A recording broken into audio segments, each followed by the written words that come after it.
Hebreus capítulo 2, o verso 5 em diante. Posso ler? Então vamos lá.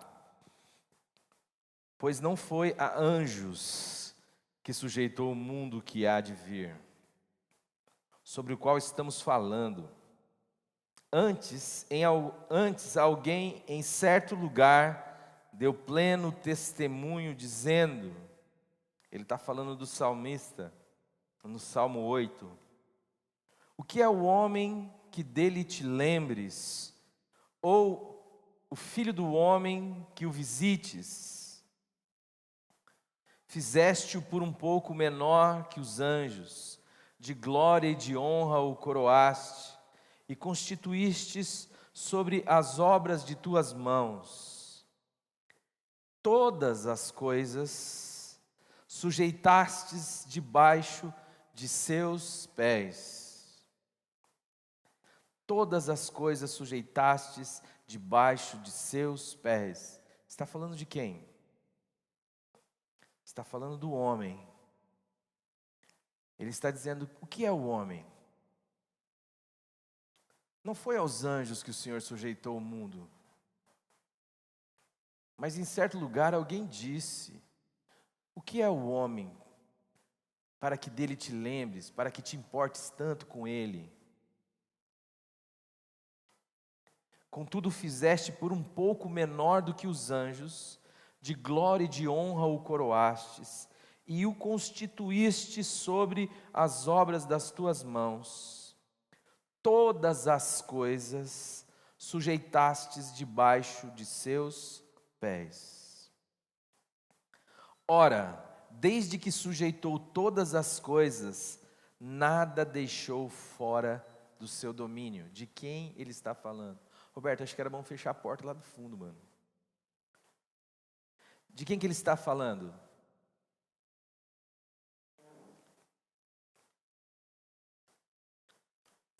De quem que ele não deixou todas as coisas fora de seu domínio? Ora, desde que lhe sujeitou todas as coisas, nada deixou fora do seu domínio. Agora, nesse momento, porém, ainda não vemos todas as coisas a ele sujeitas. Vemos, todavia, aquele. De quem ele está falando agora? De Jesus. Ser humano, homem, raça humana, agora Jesus. Ainda não vemos, todavia, agora, porém, ainda não vemos todas as coisas a ele sujeitas. Vemos, todavia, aquele que, por um pouco de tempo, tendo sido feito menor do que os anjos, Jesus, por causa do sofrimento da morte, foi coroado de glória e de honra, para que pela graça de Deus provasse a morte por todo homem. Porque convinha que aquele por cujo a causa e por quem todas as coisas existem, inclusive o homem, conduzindo muitos filhos à glória, aperfeiçoasse por meio do sofrimento, ou de sofrimentos, o autor da salvação deles. Pois tanto o que santifica, como os que são santificados, todos vêm de um só. Todos vêm do mesmo lugar. Tanto Jesus como nós viemos de uma mesma origem, de um só. Por isso, porque viemos de um só, porque viemos do mesmo lugar que Jesus veio, é que ele não se envergonha de lhes chamar irmãos, dizendo: a meus irmãos declararei o teu nome, cantar-te-ei louvores no meio da congregação. E outra vez, eu porei nele a minha confiança, e ainda, eis aqui estou, eu e os filhos que Deus me deu. Visto, pois, que os filhos tem participação comum de carne e sangue, destes também ele igualmente participou, para que por sua morte destruísse aquele que tem o poder da morte, a saber, o diabo, e livrasse todos que, pelo pavor, pelo medo da morte, estavam sujeitos à escravidão por toda a vida. Santo Espírito, esta é a tua palavra, por isso, em nome do Senhor Jesus, nós nos colocamos em tuas mãos. Fala conosco, sara-nos, exorta-nos, em nome de Jesus. E eu peço que o Senhor repreenda toda ação das trevas, tudo aquilo que não vem de ti, seja por ti mesmo repreendido, em nome do Senhor Jesus. Amém. Amados, esse texto ele é um texto muito precioso, mas ele fala de dois personagens basicamente aqui. Um personagem se refere a nós, à humanidade. Nós precisamos entender quem nós somos. Se nós não entendermos a nossa identidade, a nossa origem, tudo que está à nossa volta passa a ser então uma distração ou uma forma de sedução. Quando a gente não entende quem é, quando a gente não entende de onde veio, quando a gente não entende o propósito para o qual Deus nos gerou, nós ficamos reféns de uma sem número de propostas. Porque não sabemos de onde viemos, não sabemos o que devemos fazer, não sabemos para onde vamos. E mesmo muitos daqueles que professam uma fé no transcendente, em Jesus, em Deus, enfim, muitas vezes a sua vida é vivida a partir desse desconhecimento, se torna refém das suas carências, se torna refém das suas pulsões, se torna refém do seu estômago, porque não tem um senso de identidade, não sabe quem é. Nós precisamos pensar e lembrar que o Jesus, quando foi tentado, em Lucas capítulo 4, a tentação é referente à sua identidade. Quando lhe é proposto transformar pedras em pães, mesmo ele tendo muita fome, mesmo ele estando ali já há 40 dias sem comer, mesmo o texto falando que teve fome, essa proposta vinculada à autoafirmação de uma identidade foi por ele negada.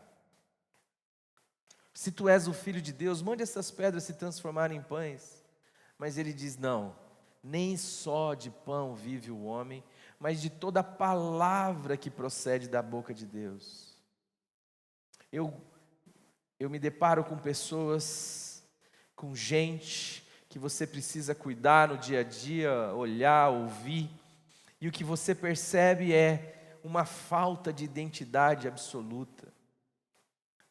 Às vezes a fala de um pai, a fala de um vizinho, a fala de um marido, a fala de uma esposa, a fala de uma mãe, a fala de um filho, começa a definir a vida de uma pessoa. Porque ela fica sujeita àquela palavra. Às vezes um fracasso começa a falar mais dela do que qualquer outra coisa, de tal forma que ela fica com medo de viver, de intentar, de se aventurar, porque um dia ela fracassou, então o fracasso passou a ser a sua identidade. Às vezes é o dinheiro, a pessoa ganhou muito dinheiro, é muito rica, é muito poderosa, e aí ela acha que a sua identidade está naquilo que ela tem, e quando ela experimenta a finitude, a sua identidade também se dilui.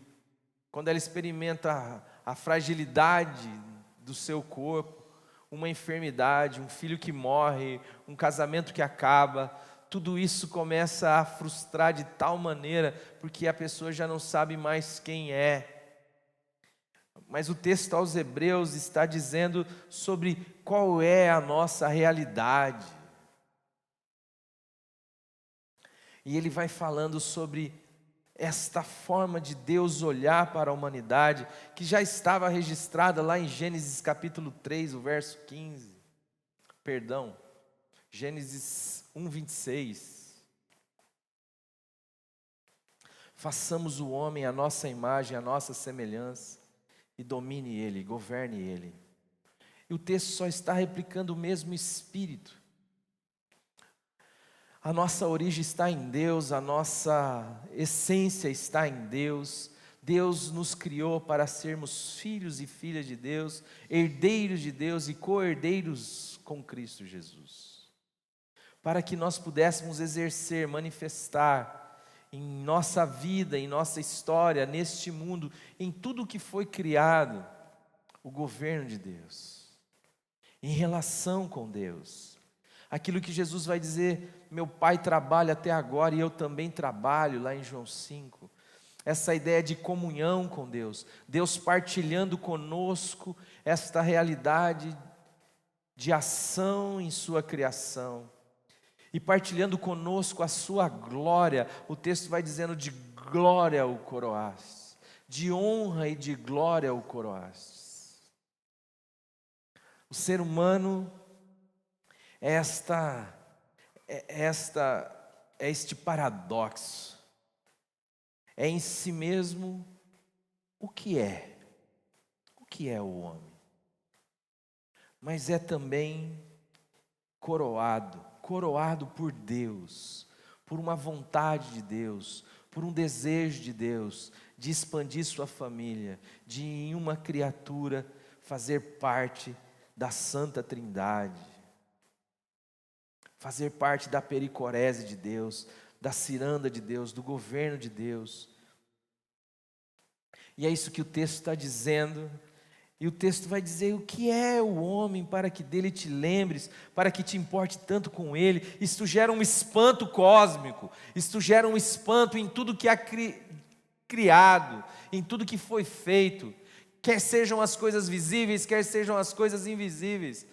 É estranho ver o olhar de Deus atento a este ser. Causa estranhamento, porque alguém tão poderoso e digno se importa com alguém tão frágil e errado. O que é o homem?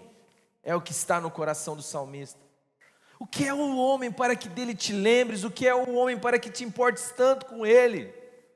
Contudo, o fizeste por um pouco menor do que os anjos, e de glória e de honra o coroastes, e o constituíste sobre a obra das tuas mãos. Todas as coisas sujeitastes debaixo dos seus pés. Tudo. Todas as coisas. Nós relativizamos e aceitamos tantas propostas pequenas, apequenadas, mesmo que boas. Nós damos a nossa identidade, somos seduzidos por tantas propostas, porque não temos a consciência efetiva de quem nós somos, ou porque não prestamos atenção no que a palavra de Deus está dizendo, e ela está dizendo algo muito, muito, muito grande. Mas muito, muito, muito grande.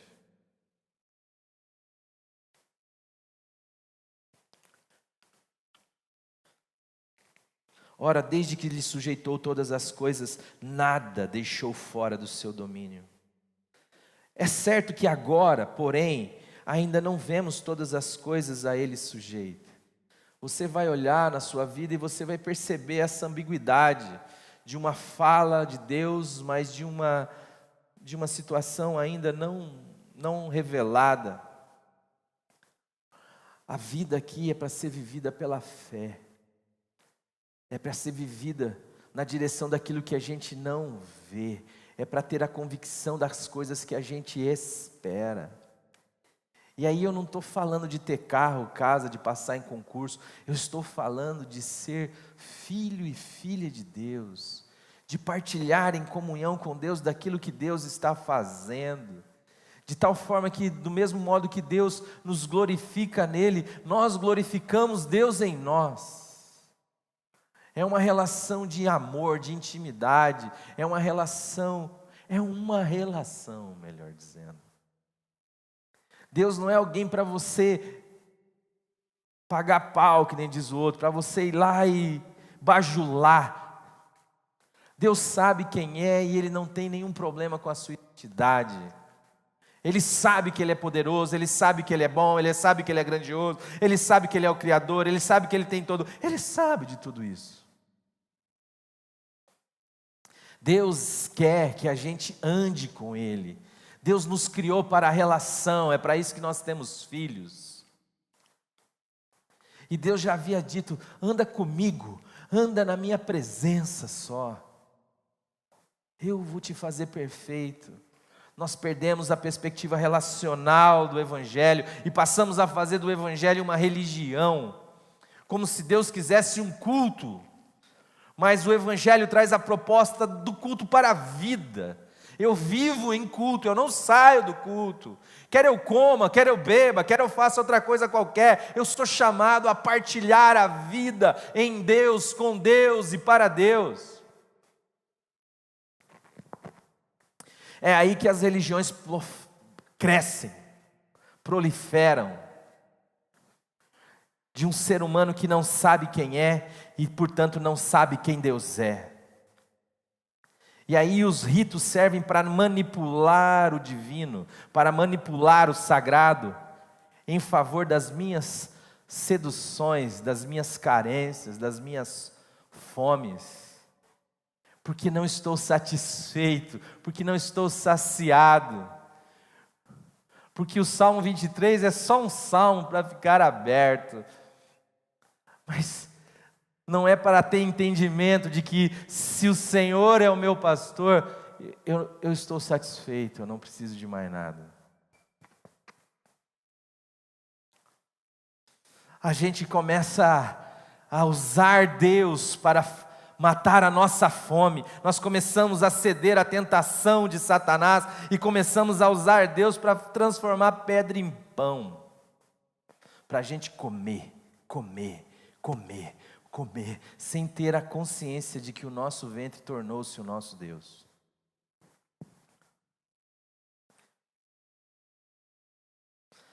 Nós ainda não vemos estas coisas todas sujeitas, mas nós temos uma visão. Jesus diz assim: olhai para mim e sereis salvos. Agora, porém, ainda não vemos todas as coisas a Ele sujeita. Vemos sim. Todavia, aquele que, por um pouco, tem sido feito menor do que os anjos, Jesus, por causa do sofrimento da morte, foi coroado de glória e de honra.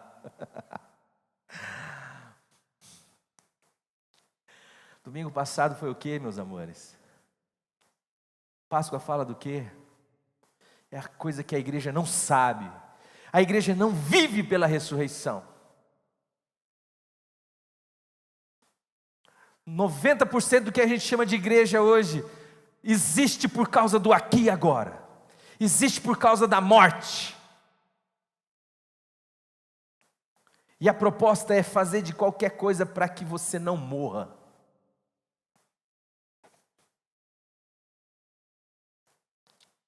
Mas Jesus mergulhou na morte, e porque Ele mergulhou na morte, Ele foi coroado de glória e de honra, para que pela graça de Deus provasse a morte por todo homem.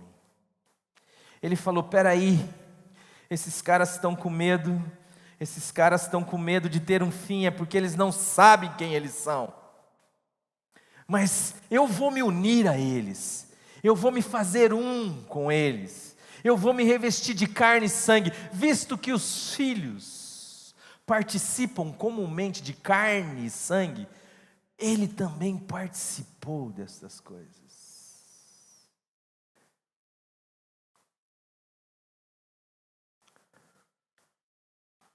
E Ele experimentou a morte, Ele entrou na morte, Ele viveu a morte. Parece um paradoxo. Porque Ele sabia quem Ele era. Ele sabia que a morte não tem mais poder sobre Ele, sobre a sua vida. Não é ela quem diz a última palavra. Para que pela graça de Deus provasse a morte por todo homem, porque convinha que aquele por cuja causa e por quem todas as coisas existem, conduzindo muitos filhos à glória, a aperfeiçoar-se por meio do sofrimento ou de sofrimentos, o autor da salvação deles. Você está com medo de sofrer, meu irmão? Você está com medo de sofrer, minha irmã? Sofrimento é aperfeiçoamento. A gente não consegue ver no sofrimento amor de Deus. A gente não consegue ver no sofrimento a graça de Deus. Para a gente a vida está boa se nada de errado está acontecendo. Ninguém está incentivando você aqui a provocar o sofrimento da sua vida. Ninguém está aqui te ensinando a ser um masoquista. Aqui, o que a gente está falando é de ter um olhar diferente para o sofrimento. O sofrimento é uma oportunidade de você, sabendo quem é, e sabendo qual é o paradigma que lhe habita, dado por Deus, tem um olhar diante do sofrimento para quem diz assim: eu vou sair desse troço ainda mais parecido com o meu Senhor e Salvador Jesus Cristo. Eu vou ter a minha identidade ainda mais restaurada. É o sofrimento que eu tenho que viver nesse momento, que eu tenho que passar, vou passar altaneiramente, porque eu sei em quem tenho crido, também sei que é poderoso para fazer infinitamente mais do que aquilo que pedimos ou pensamos. Porque muitas vezes o que a gente pede é uma coisa relacionada ao aqui e agora, é a urgência do momento, é aqueles que não sabem quanto tempo tem, e quem não sabe quanto tempo tem, tem muito pouco tempo. Por isso que a vida é essa pressa, por isso que eu preciso sorver tudo o mais rápido possível, por isso que eu tenho que fazer tantas coisas, porque eu estou no tempo e eu ainda acho que sou do tempo, eu não sei a minha origem, eu não sei o meu destino em Deus. Tudo virou discurso na história, eu falo de Deus, eu falo da ressurreição, eu falo da fé, mas nada disso tem um impacto profundo em minha mentalidade. A minha mente continua sendo a mentalidade dos apressados, enquanto a palavra de Deus diz que quem crê não se apressa.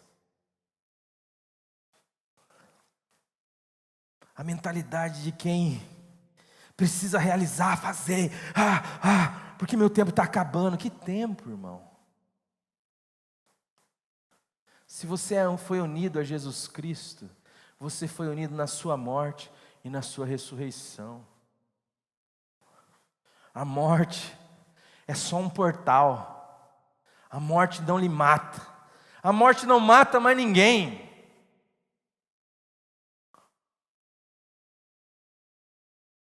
A morte é só uma passagem.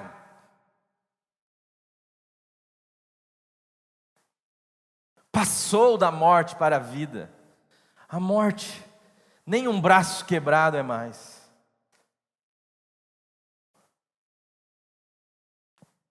Mas a gente vai vivendo essa vida rápida, urgente, claustrofóbica, angustiante, porque, meu tempo está acabando, eu estou envelhecendo, eu não casei ainda, eu não sei o que, eu não formei, eu não ganhei dinheiro, Quem é você? Quem é você? Quem é você que lota os cultos, que bate palma, que canta louvores e que vive angustiado por medo da morte? Você fala, mas eu não vivo. Presta atenção. Em última análise, o mundo tal como está, serve ao paradigma daqueles que morrem. Porque convinha que aquele por cuja causa e por meio de quem todas as coisas existem, Jesus o Cristo, conduzisse muitos filhos à glória, e aperfeiçoasse por meio do sofrimento o autor da salvação deles, pois tanto o que santifica como os que são santificados, todos vêm de um só lugar, vêm de Deus, vêm do Pai, vêm dele. É por isso que quando você olha lá para Lucas, você não precisa ir lá, mas Lucas, capítulo 3, o verso 38, vai dizer assim: Cainã, filho de Enós, Enós, filho de Sete, e este, filho de Adão, e Adão, filho de Deus. A nossa origem está em Deus, e nós trabalhamos alguns dias atrás sobre esta origem que está na eternidade, porque aquilo que se expressa em Gênesis 1:26, na verdade está na eternidade. Você e eu sempre existimos em Deus, como o desejo de Deus de ter uma família, filhos e filhas que o expressassem e que se relacionassem com Ele. E é por isso que o texto vai dizer, por isso é que Ele, Jesus, não se envergonha de lhes chamar irmãos, dizendo, a meus irmãos declararei o teu nome. Ele já não sabe mais sobre ti. Cantar-te-ei louvores no meio da congregação, é aos meus irmãos. O verbo eterno não se envergonha de te chamar de irmão, de me chamar de irmão, de nos chamar de irmão, de nos trazer para a sua família, de dizer, esses aqui vão herdar tudo comigo, somos filhos do mesmo Pai, é por isso que eu não me envergonho de lhes chamar de irmãos. E eu vou conduzi-los à glória que lhes está proposta, de partilhar, de ser coroado de glória, e de governar sobre todas as coisas, sobre todas as obras do dedo de Deus, como o salmista no Salmo 8 vai dizer.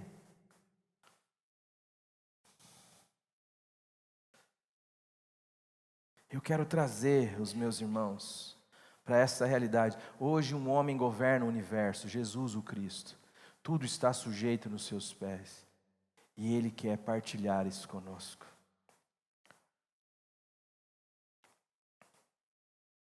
E ainda, eis que aqui estou, e os filhos que Deus me deu.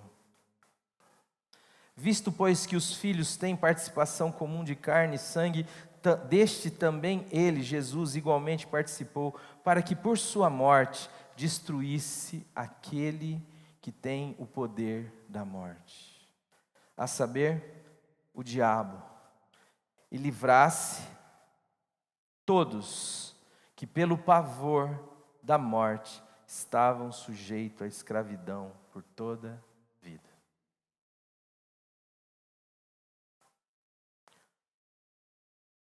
A obra de Jesus no Calvário foi uma obra de destruição daquele que tem o poder da morte. E porque detinha esse poder, apavorava os que estavam sujeitos à morte. E os escravizava.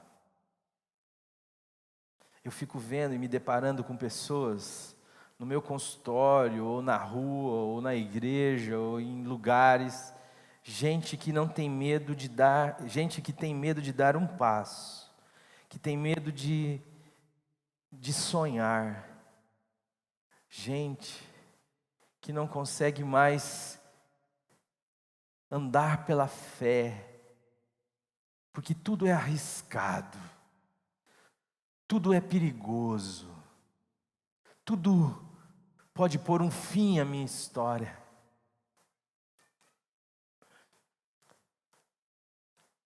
Quando o Senhor nos ensinou a orar, Ele disse assim, nos livre do mal, Ele não disse não nos livre da morte. Porque a morte, ela não tem mais domínio, poder sobre nós, que estamos em Jesus. É por isso que nós podemos viver. O que Deus quer nos livrar não é da morte. Quem sabe morrer, aprende a viver. Quem leva em todo lugar, em todo momento, o morrer de Cristo, recebe a manifestação da vida, da ressurreição de Cristo, também em seu corpo, que é mortal, diz a palavra. O mal é não saber viver. O mal é passar por essa existência angustiado, o mal é passar por essa existência amargurado, sem perdão, sem misericórdia, sem descanso, sem celebração, com medo. Isso que Deus precisa nos livrar, porque da morte Ele não precisa nos livrar, porque já nos livrou. ainda que morra, viverá. Eu sou a ressurreição e a vida. Quem crê em mim, ainda que morra, viverá.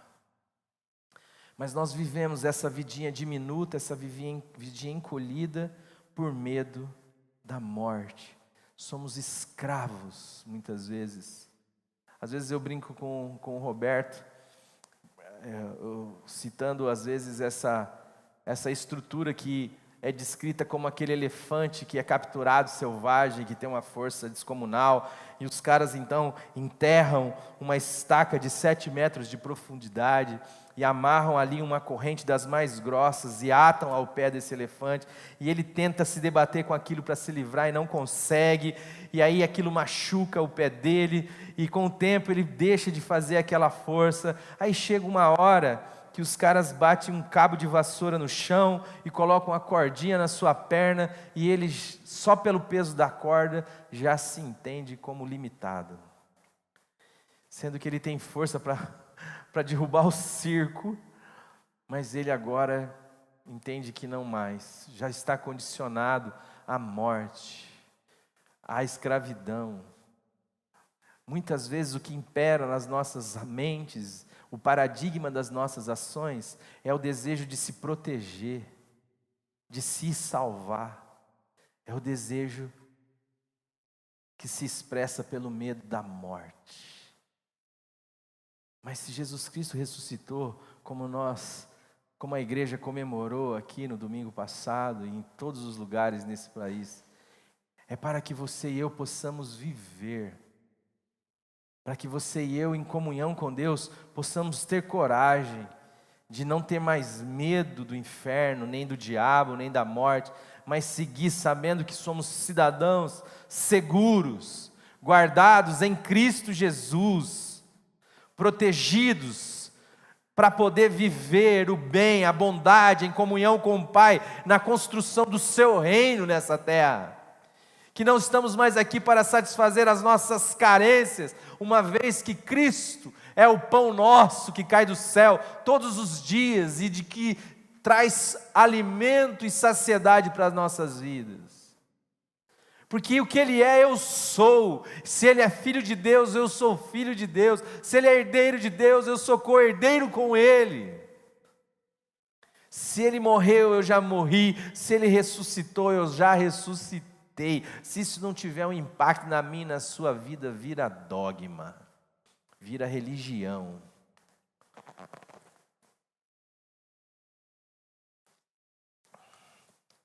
Mas se Jesus é a nossa vida, isso gera coragem, ousadia, isso gera celebração, isso gera um olhar para tudo que é passageiro, como tudo que é passageiro. Sabendo que céus e terra irão passar, mas a palavra de Deus, essa não.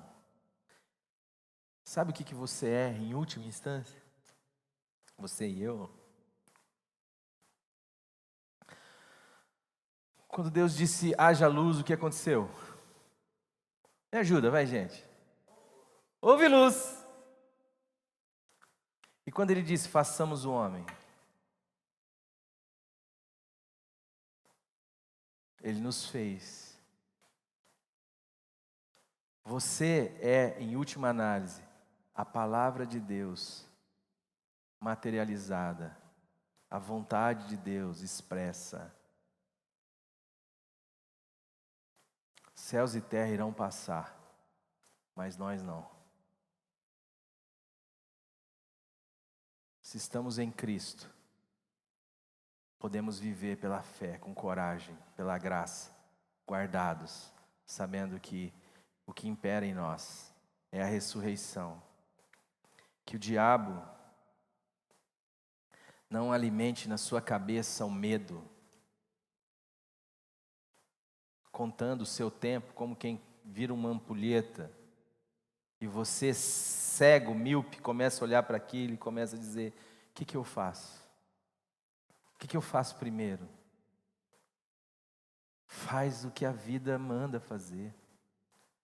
Você olha para a árvore lá na Amazônia, ela cresce 40, 50 metros de altura. Porque a vida diz assim, eu preciso de sol. Você olha para o palmeira, o coqueiro, sei lá o nome daquilo, lá no deserto, a raiz dela se afunda 6 quilômetros. Por quê? Porque ela precisa de água. A vida gera demanda. A vida, basta a cada dia o seu mal. E eu vou olhar para ele como quem fosse sucumbir pelo mal? Não. Eu já sucumbi em Jesus. Eu já morri em Jesus. E eu já ressuscitei em Jesus. Eu vou olhar para ele como quem diz, você vai passar, eu não. O choro pode durar o quê?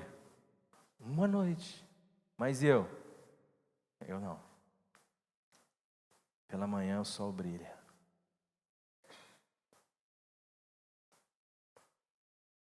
O seu problema, ele vai começar e ele vai acabar.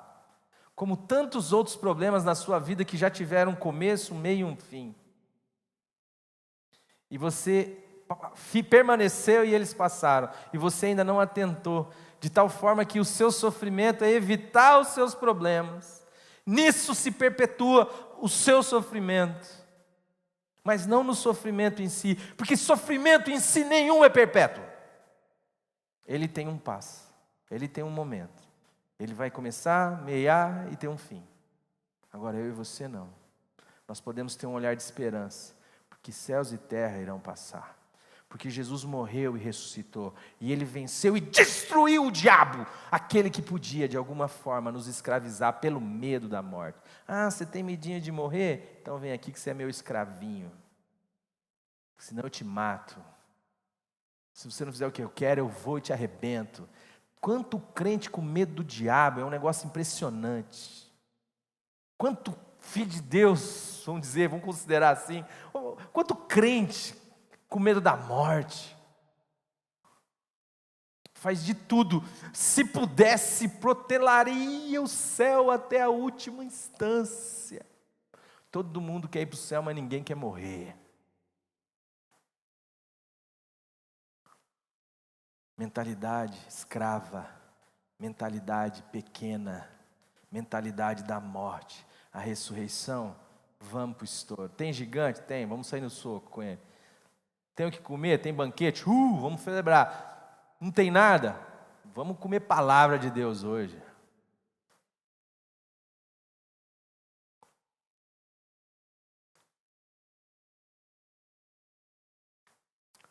Se Jesus Cristo te libertar, meu irmão, verdadeiramente você é livre. Eu só queria que em nome de Jesus, nós pudéssemos... Eu fiz questão de tocar nesse assunto hoje, porque parece que a Páscoa passou, né? Páscoa é um evento, assim... ressurreição, ressurreição. Na segunda-feira a gente já esqueceu da ressurreição, já estamos aí amarrados de novo. Não, irmãos. Louvado seja Deus, porque Cristo morreu, mas ressuscitou. E Ele não se envergonha de nos chamar de irmãos. E Ele veio nos trazer de novo a glória que a gente perdeu. A religião vive daqueles que têm medo da morte. O Evangelho se prolifera por aqueles que são testemunhos da ressurreição. Quem é você? Pai, em nome do Senhor Jesus, eu te louvo por esse tempo, por essa tua palavra. Bendito seja o teu nome, que em Cristo Jesus destruiu o diabo e nos livrou, Senhor, da morte, dele e do medo da morte. Santificado seja o teu nome em cada um de nós. Dá-nos fé, ousadia, coragem, para sermos testemunhas da ressurreição, não para ser propagandistas, Senhor, daqueles que podem evitar a morte. Não, Senhor, nós queremos levar em todo tempo, em todo lugar, o morrer de Jesus Cristo, para que a vida de Jesus Cristo se manifeste em nosso corpo que é mortal. É em nome dele que nós te louvamos e te adoramos nesta manhã. Abençoado seja esse dia, abençoado seja cada família aqui representada, bendito seja o teu nome, que haja louvor em nossos lábios e um coração alegre, porque Cristo ressuscitou, e agora nós dizemos Maranata, a única coisa que nós esperamos é a sua volta bendita e santa, onde todas as realidades serão postas, aí nós poderemos ver, Senhor, aquilo que ainda não vemos hoje, que é todas as coisas sujeitas aos teus filhos, para a tua glória, em nome de Jesus, amém.